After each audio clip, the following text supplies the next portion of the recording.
राधाष्टमी जेव्हा श्रीमती राधा राणी वृषभानू देव आणि कीर्तिदा देवी यांच्या घरी राधा राणी वास्तविक राधा राणी त्यांच्या जन्माची खूप सुंदर कथा आहे.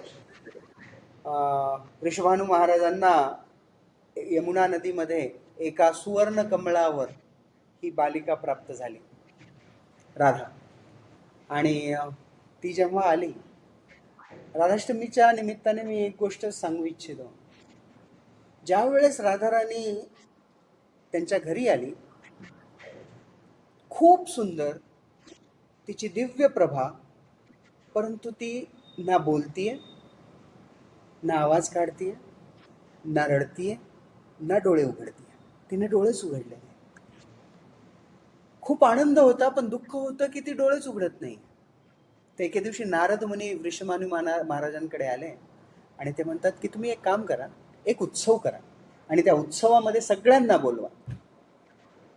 गोकुळांमधील सगळ्यांना बोलवा, तुमच्या सगळ्या मित्रांना बोलवा, सगळ्या गोपांना बोलवा आणि उत्सव करा. आणि तो उत्सव होतो, तो उत्सव राधा राणीच्या जन्मानिमित्त तो उत्सव असतो. त्यावेळेस कृष्ण नंदबाबा आणि यशोदा मैया सोबत येतात आणि जेव्हा ते राधाराणी जवळ येतात, राधाराणीला स्पर्श करतात, तेव्हा राधाराणी आपले डोळे उघडते. पहिल्यांदा आयुष्यामध्ये या भौतिक जगतामध्ये आल्यानंतर पहिलं दृश्य राधाराणी कृष्णाच्या चेहऱ्याचं बघते, कारण ती कृष्णा व्यतिरिक्त दुसरं काही बघूही इच्छित नाही. राईट. तर राधाष्टमी साजरी करण्यासाठी आपण राधाराणीकडूनच काहीतरी शिकलं पाहिजे. काय शिकलं पाहिजे? की मी जे बघेल ते कृष्णाशी संबंधित असलं पाहिजे, की मी जे बोलेल ते कृष्णाशी संबंधित असलं पाहिजे, मी जे करेल ते कृष्ण केंद्रित असलं पाहिजे.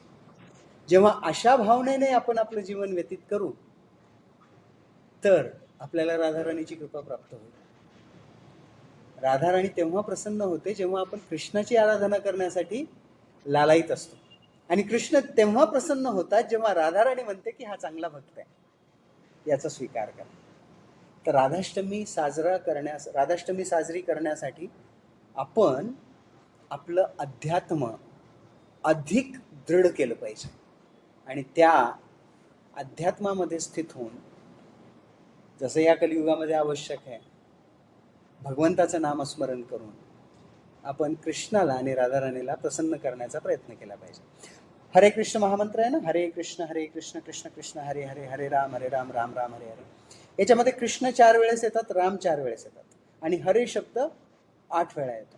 हरे अर्थात हरे शब्द हरा धातूपासून येतो आणि ती हरा म्हणजे राधाराणी, भगवंतांची अंतरंगा शक्ती. तर भगवंताचं नामस्मरण आपण ज्यावेळेस हरे कृष्ण महामंत्राच्या स्वरूपामध्ये करतो, त्यावेळेस आपण राधाराणीलाही प्रार्थना करतो. राईट. अशा पद्धतीने आपण आपली राधाष्टमी साजरी केली पाहिजे. आपली कृतज्ञता, आपली पूजा, आपलं पूर्णपणे समर्पित होऊन आराधना अर्पित करणं, याचा प्रयत्न आपण हरिनामापासून केला पाहिजे राधा आणि कृष्णासाठी.